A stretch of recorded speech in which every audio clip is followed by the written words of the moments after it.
Are you coming back to school with me?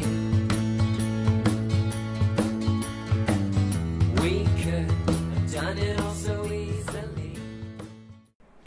My name is Craig Thompson Wood, and I be your host on Teaching with Board Games. Today we're going to be talking about the book, Teach Like a Pirate, which has absolutely nothing to do with what I've just been doing. I mean, it could, but it's really not the main thing, so don't worry if you are uncomfortable with putting on a costume and talking like a pirate all day, which is going to get old pretty fast with your students. So let me just dive right into this book and tell you what I think about teaching like a pirate.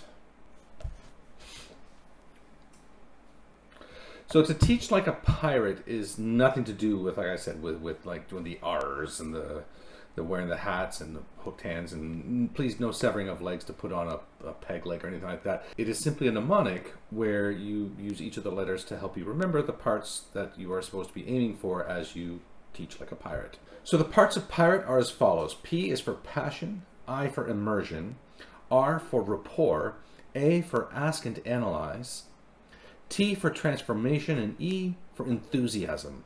Altogether make pirate. So this book is divided into 3 parts, and I'm going to be looking briefly at each of those 3 parts, just giving you an overview of what's in each of them. And then you can decide for yourselves if this is something that you think you would like to read, or perhaps even get for your school library or for your home or whatever. But let's just get right down to it.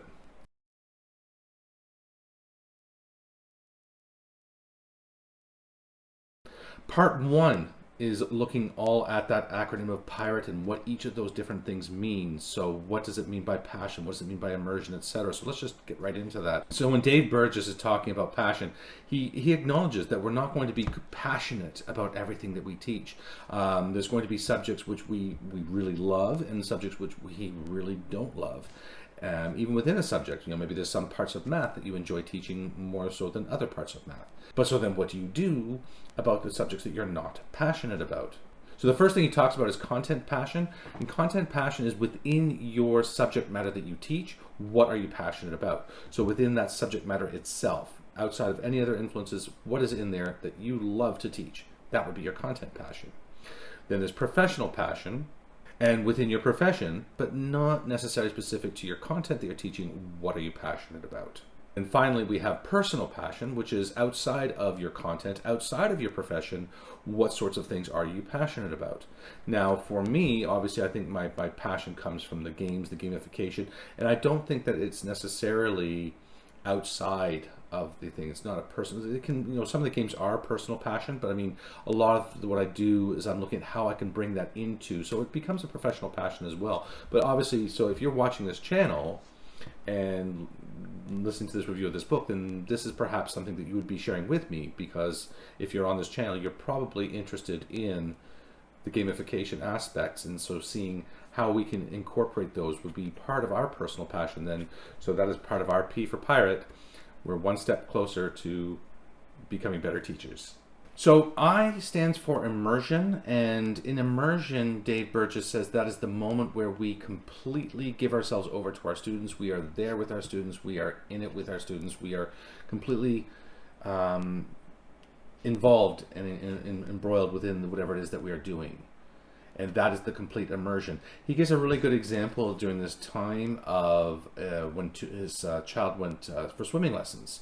And I believe they were on like a Tuesday and a Thursday. Not that the days are important, but on Tuesdays he had a male instructor, and on Thursdays he had a female instructor. Now the male instructor would be teaching from the sidelines, saying, okay, now do it like this, now you need to do this, now this is what you need to do. But he was outside of the pool, whereas on Thursdays the female instructor was in the pool with the students, helping to show them the proper form, helping to just be there with them. And I mean, immersion, I mean, she actually was immersed in the water, exposed too, but in a pedagogical sense, she was immersed with them because she was there in it with them. She was with them and engaged with them rather than just sitting on the sidelines. And this is what I think that was really what to me illustrated the best example of that.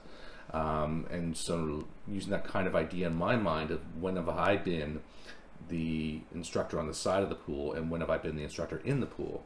So definitely want to think about being that instructor in the pool, being in there, being in with the students. So that would be the I for immersion. For R for rapport, it is talking to your students, getting to know your students, getting to know who they are, what kinds of things do they like, what sports do they like, what movies do they like, what games do they like, what hobbies do they have, just getting to know more about them. One, you're going to be, as you develop more of a rapport with them, you're going to be seeing less problems with classroom management, but also you're going to be able to then find future hooks for them too. We'll talk about hooks a little bit later, but ways you can get, this is what you're interested in. Okay, I'm going to incorporate those ideas into my lessons. And by understanding them, by knowing them, it also shows that we care about them, and as I say, at least less of those classroom management issues. So overall, rapport is another great thing to be thinking about as we learn to teach like a pirate. So for ask and analyze, which is the A, that is where you start to ask yourself questions on how you can be doing things to improve your lessons. So if you want to change your location so you're not always teaching in the classroom, asking yourself, which lessons could I be doing to get myself outside? And you're looking to what areas of your content that you could be doing better at, what areas of your content could you be enhancing and making better in other ways. It's constantly asking those questions, and it's going to spur your creativity. You can't just expect to be struck with a sudden bolt of creativity and saying this is an amazing way that I'm going to do this. You have to be constantly in that set frame of mind where you're asking yourself, how can I change things? How can I make things better? And by constantly thinking about that, your brain's going to get into the path of moving you towards those ideas, which is then going to inspire you how to have the more creative, more inventive, more interesting classroom for your students. For the letter T, transformation, it was really sort of a lesson in marketing where he's talking about how Dave Burgess wants his classroom to be standing out from other classes. He wants to be exceptional, not a monotony of sameness every day, that students are going in there to do drudgery and boring work and things, that they go there knowing that there's going to be something good, that there's going to be something fun, that this is a place where they are excited to go to.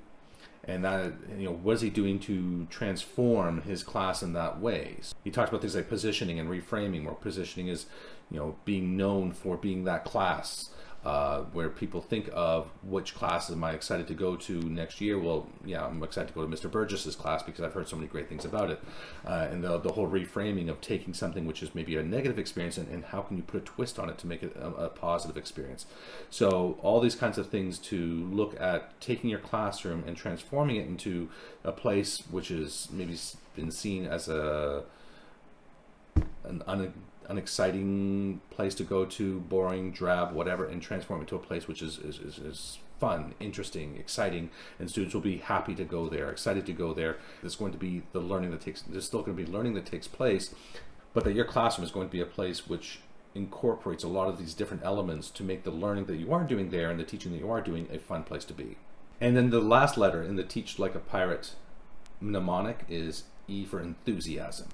And Dave Burgess says to his mind that the most important part of his whole thing is the enthusiasm, because the enthusiasm, if done right, can be infectious. To quote him, he says, "In lighting yourself on fire with enthusiasm, you can become a beacon of bliss amidst a bastion of boredom and banality.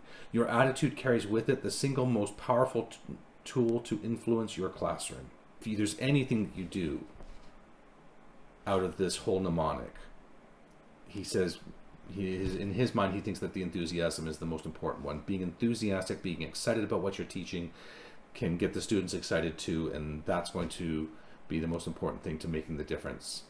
So, E for enthusiasm.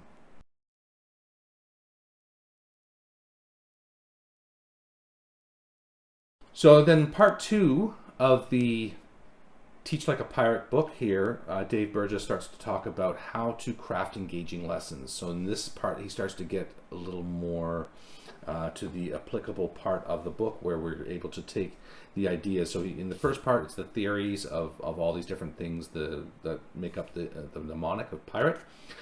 But in the second part now, how do we apply that? What are some things that we could be doing? So he talks a lot about a whole bunch of different things, including presentational hooks, which I guess is another reference to pirates, But he talks about things like the Picasso hook, the Tech Wizard hook, the reality TV show hook, the kinesthetic hooks, the presentational hooks. So all these different ideas to how to hook your students into a lesson, giving lots of different ideas on how you can create engaging ideas to keep your students active and involved in your lessons.